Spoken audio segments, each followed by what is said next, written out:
Hello and welcome to 12 Minutes. I'm Bob Souer. We're spending 12 minutes with you and Barry McGuire. Barry is in the best sense of the word a pilgrim for the Lord. His pilgrimage has taken him through times of spiritual growth in many different places, from Southern California to Colorado's mountains, and for most of the last several years to New Zealand. I'm just a pilgrim traveling through this land, and there's so many things I don't understand.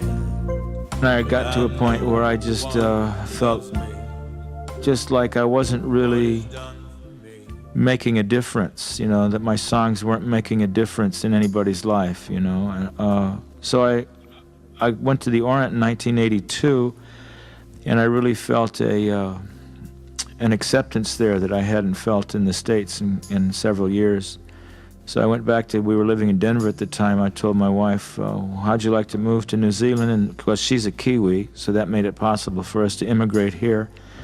And she just received her American citizenship. She never dreamed she'd come back to live in New Zealand after all the stuff she'd done, the studying. And see, she said, sure, let's go for it. So we sold our house in Denver, we moved to New Zealand and set up a base. And for the last 6 years now, I've been springboarding into Asia, all the way from Tokyo, the Philippines, Singapore, Malaysia, up into Thailand, India, and getting into the Asian continent. Everywhere Barry goes, he keeps a healthy perspective on who he is and what he's supposed to do. I was going to quit singing one time because everybody, it was an occasion. My records have never sold a ton of records, My records have usually sold just about enough to pay for the recording costs, and then they stop manufacturing them. Then they go out of print, And I released an album one time I'll never forget. And right at that time, I think Chuck Girard and Second Chapter and Andre Crouch all released songs about the same time. And I heard their albums, and then I listened to my album, and I thought, what am I doing making albums? I should go work in a gas station. I'm good at that. And, and let the singers make albums, And I was really going to quit singing. I didn't think I had any talent. I listened to my voice. It sounded like somebody pulling a rusty nail out of an old 2x4. And then I would listen to other people singing. I'd listen to their poetry. Their songs were sweeping, and their poetry was like lace. My songs were like, bricks, and my poetry was, like mud slabs. And I thought, this is crazy. So I was going to quit, and I prayed about it for, several months. And God just really spoke to my heart one time and said, that I wasn't to compare my talent with anybody else's talent. Some people he gives one talent, some 5, some 10. Some people as their cup runneth over. And God just showed me that it wasn't my talent in the first place. It was His. He gave it to me. That I wasn't even to critique my own talent. That the only thing I have to do is to be faithful, to put it up when my bell rings. It's time for me to stand up and sing. And all of a sudden the pressure was off of me. And so now when the bell rings, I sing, and when the bell rings again, I sit down. What can we give to the King? Give to the one who has everything. What can we give? What gift can we bring? The time in New Zealand has helped Barry understand where he's been and has brought focus to what's next.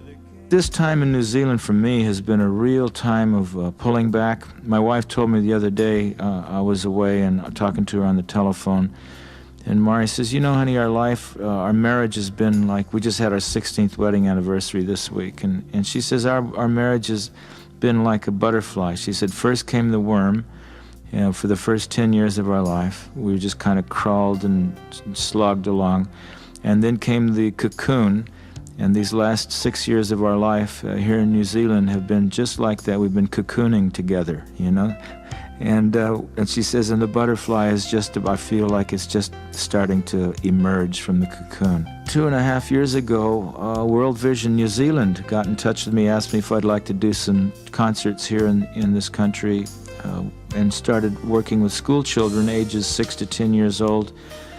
Well, it didn't start off big. It just started off very small, but it got bigger and bigger and bigger, and it wound up, I've just finished the tour. It's taken a year and a half to do it, 18 months of concerts. I sung with 11,000 New Zealand school children. You know, I've had anywhere from 150 to 300, 400 children a night on stage with me.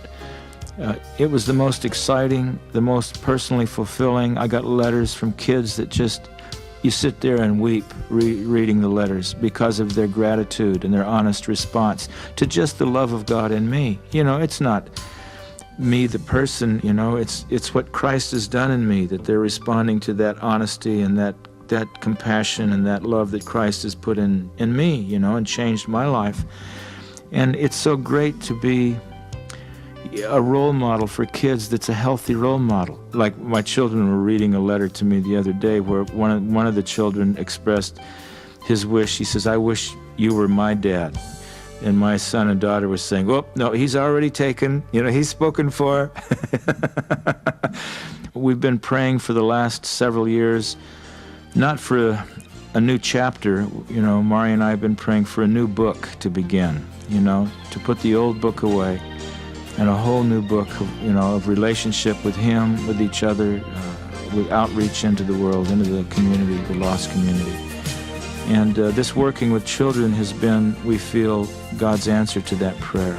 You know, so we're coming back to the States basically to establish a base that we can hopefully sing with tens of thousands of children in the United States, and just good, wholesome songs. This could be the day when Jesus comes.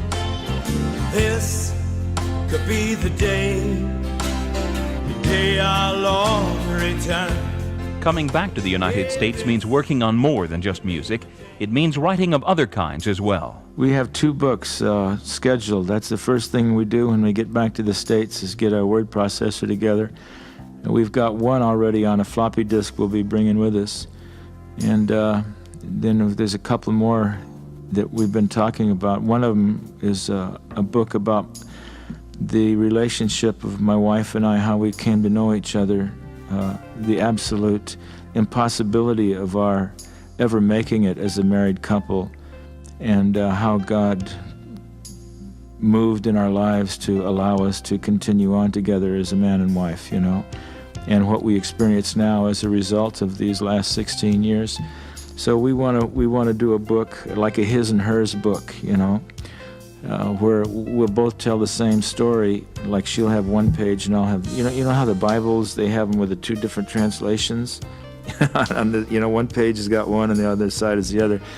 Well, I was thinking of doing a book that way, so we could write a his and hers side of the story, and to tell what she was going through, what she was thinking, what she was dealing with, you know, and at the same time what I was going through and what I was dealing with coming from my background.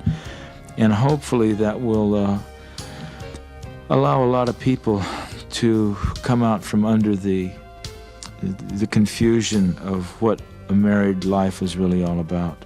Because there's a great misconception out there about what being married is supposed to do, you know.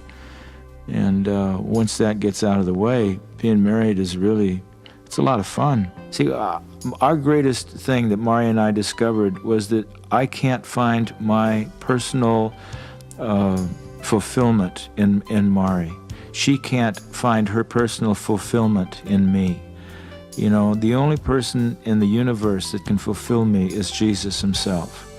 See? And the only person that can fulfill my wife is Jesus himself. And when I stopped placing that demand on her that she meet my need, well, all of a sudden, she was free. And you know where Paul says, those of you who are married, to live as though you're not married. Well, I think that's what he meant for us. Stop placing those marriage demands on each other and become servants to each other. And all of a sudden, when I didn't demand that from her and she didn't demand it from me, that I measure up and become her all in all, well, all of a sudden we became friends. And like this clean, fresh breeze started blowing through our relationship. And we entered a whole new area of fun and romance and wonder that we never even knew existed. Promises so prayerfully spoken, promises so painfully broken, promises so prayerfully spoken. God was joined together, let no man tear apart.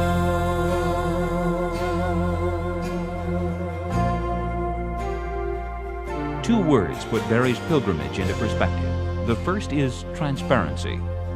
Transparency is the key word, you know, and that's something I pray for continually in my own professional life and personal life, is that I can be transparent, that there's no hidden things in me, that, you know, to try and be as honest as I can.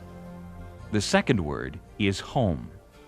Well, home is ultimately with Christ. You know, we all have a longing for home.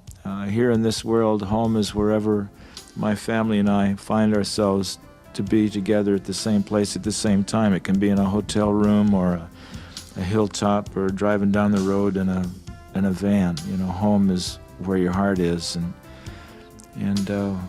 my family has become my home this side of heaven. Barry McGuire, our guest for these 12 minutes. I'm Bob Souer. Thanks for listening.